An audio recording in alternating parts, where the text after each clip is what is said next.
Я здесь живу, у меня ребенок замерзает. Поэтому... Хорошо, поэтому представьтесь, пожалуйста. A parent in Moscow says it in one line, and it hits like a punch. The contrast is brutal. Their child is freezing, not at the front, not in an abandoned industrial wasteland, in the capital, across a vast territory under Moscow's control, as the infrastructure officially collapses. Last winter, Russian propaganda promised Europe would freeze. Now Moscow is frozen solid, a state of emergency, and everyday life feels hollow under the weight of cold. I'm Andrew Collins. Before we go further, do me a quick favor. Like this video, subscribe, comment with your take, and share it with someone who follows this war. It takes 2 seconds, and it helps this kind of reporting reach more people. This failure is not contained to one neighborhood. It is not contained to one city. Across a vast geography from Rostov to Crimea, from Murmansk to the suburbs of the capital, there is no water, no electricity, and heating is completely gone. This is not a simple weather event. This is not a natural disaster. This is Russia's perfect storm, war, corruption, and neglect colliding at once. And while Putin launched billions of dollars worth of missiles to freeze Ukraine, the rotten pipes under his own capital could not handle the stress. Picture the timing. It is 2 a.m. Concrete slabs lie torn open. The ground is ripped apart where it should be sealed. And in that moment, the old myth flips. General Winter has switched sides. The Europe will freeze narrative does not land in Berlin or Paris. It detonates inside Moscow itself. In the heart of Russia, start with the epicenter. Moscow is treated like an impregnable fortress. Industrial zones ring the capital like armor. But in district after district, the main underground hot water arteries give way. They cannot survive high pressure and thermal shock. Streets turn into rivers of boiling water for hundreds of meters. Then the air finishes the job. Boiling water meets minus 28 degrees Celsius. A dense wall of steam forms instantly. Visibility drops to 0. People wake up not to a modern metropolis, but to a disaster movie set. Defenseless, unheated, sealed in place. To understand why it cascades so fast, look beneath the streets. Look at the Teploset, the city-wide central heating grid. In much of the Western world, buildings heat themselves, boilers, combi units, localized systems. But Russia ties entire cities to massive thermal plants through kilometer-long main distribution pipes. It is serially connected. One line feeds the next. So if pressure drops at one point or a rupture hits a main artery, thousands of buildings lose heat at once. Dominoes from a single failure. That is what plays out in the Chekhov district. A state of emergency has been in place for a week. Soviet-era pipes, already corroded, finally fail. At minus 23 degrees Celsius, 110 buildings lose heat. Huge blocks. Tens of thousands of people facing lethal cold. And the timing is not political, even if the consequences are. Physics does not vote. Minus 28 is a metallurgical breaking point.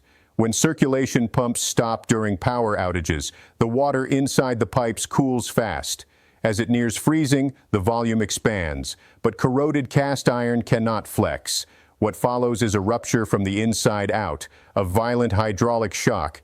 Now add harsher conditions. Temperatures reaching minus 30 degrees Celsius.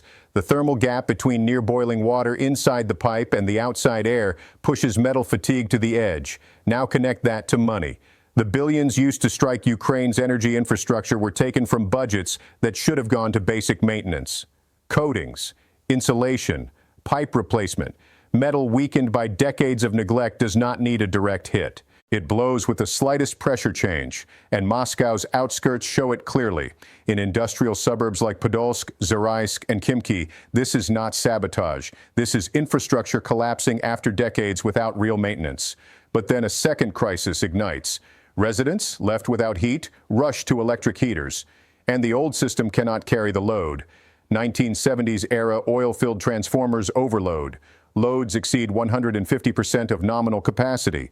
Cores overheat, and chain failures follow. The capital shuts down under the weight of its own neglect. Move south. The picture changes. The desperation does not. In Gukovo, in the Rostov region, on a critical logistics route to the Ukrainian front, the footage looks medieval. People stand with buckets and cans. Lines stretch hundreds of meters, waiting for water from tankers. The city has had no running water for 4 days. The pattern is the same, a Soviet-era network, past its useful life decades ago, now broken by ground movement and freezing temperatures. Online citizens rage that the 21st century never arrived, and the image of Putin watching from his $700 million yacht only sharpens the tragedy. People melt snow to drink, and the Kremlin's dreams of domination sink into muddy, waterless streets. The power system is failing too. Russia's integrated grid, the unified power system, the UPS, has hit a physical impasse. Corrosion in 60-year-old transmission lines plus extreme ice loading is snapping wires. Normally, when one region falters, another pushes electricity across the network. But with lines down, cities become isolated, electricity islands. And each island collapses inward as it loses support. In the north, the irony turns bitter. Murmansk should project strength. It hosts the Northern Fleet and nuclear-capable strategic bombers, yet the city and nearby bases fall into darkness. Ice loading breaks power poles that have not been replaced for 60 years. They fall like matchsticks. Governor Andrei Chibis can issue desperate statements. He cannot disguise the scale of failure. Hospitals run on diesel generators. Critical facilities run on diesel generators. Russia threatens the world with hypersonic missiles, but forgets to replace the poles feeding electricity to its own strategic assets. A few streets glow, most homes do not. It feels post-apocalyptic, and it is not an outside strike. It is internal decay. That decay does not stop at pipes and power. The building collapse in Nova is another alarm. A shopping center roof caves in under snow. People are trapped beneath rubble, not sabotage. Oversight that failed, permits greased by bribery, standards hollowed out. Russia's infrastructure cannot endure even the natural conditions of its own geography. So how does the Kremlin respond? The way it always does: manipulation and lies. Officials try to rebrand a nationwide breakdown as scheduled maintenance, Murmansk to Belgorod, Bryansk to Crimea. But the math does not work. Scheduled maintenance across the entire country simultaneously in minus 30-degree cold is statistically impossible. This is panic control propaganda, a cover for incompetence. Falcon Insight data says the areas labeled as planned work are actually experiencing system failures and a spare parts crisis. And that opens the next choke point: technology. The China will save us myth freezes alongside everything else under sanctions. High-voltage circuit breakers and control software from Siemens and ABB are no longer entering the country.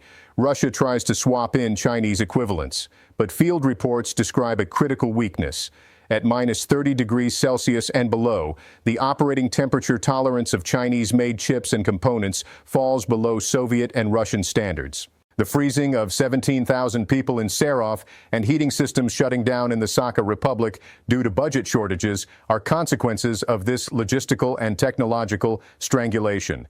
Now consider the military implications. Trains get stuck under snow on the Krasnodar and Rostov lines. Rail meant to move ammunition and fuel to the front is paralyzed as civilian systems fail in tandem. At the Kazakh border, a queue forms. 5,000 trucks. Spare parts cannot advance. Food convoys freeze in place. And under it all, General Winter keeps landing blows on the supply chain. Civilian life absorbs the shock immediately. Food inflation rises. Supermarket shelves empty. Logistics failure spills into the economy. This is the guns or butter dilemma rendered in ice and darkness. Moscow chose missiles over maintenance, and now the bill has arrived. The numbers make it brutal. One Iskander-M missile costs approximately $3 to $5 million. With that amount, main artery pipes in an industrial city like Podolsk could have been replaced. Instead, people watch dirty water flow from frozen pipes in the ghost town of Tixi. That is the price of the gamble. And the failure spreads into the territories Russia claims to have remade. While Moscow's own cities suffer, Crimea and the Donbass region read like a humanitarian disaster. Curfews appear in the Alkevsk region of Crimea. 17,000 people lose electricity as storms and snow hit. Instead of prosperity, these places inherit the same thing: no water, no electricity, no future. Russia exports its flag, and along with it, chaos and decay. The most striking outcome is the boomerang effect. Russian television mocked Europe with, "You will freeze." Russia aimed at Ukraine's energy system, trying to condemn civilians to cold. And now Ryazan is freezing, Podolsk is freezing, Moscow is freezing. The same missiles sent toward Ukraine's power plants cannot keep radiators warm back home. From a psychological warfare perspective, this is a hinge moment. Putin's tacit deal was simple: political obedience in exchange for stability and security. But in Moscow, when boiling water ran through streets and people slept under 4 blankets, millions watched that contract tear apart. War entered bedrooms, not as headlines, as temperature. People post online in panic and discover the state cannot protect them. Strategically, the blackout in places like Murmansk creates a new weakness. A power that cannot keep uninterrupted energy flowing to its own submarine bases and bomber infrastructure starts to look fragile. NATO and Western intelligence are watching, and the threat is not only at the border, it is rust.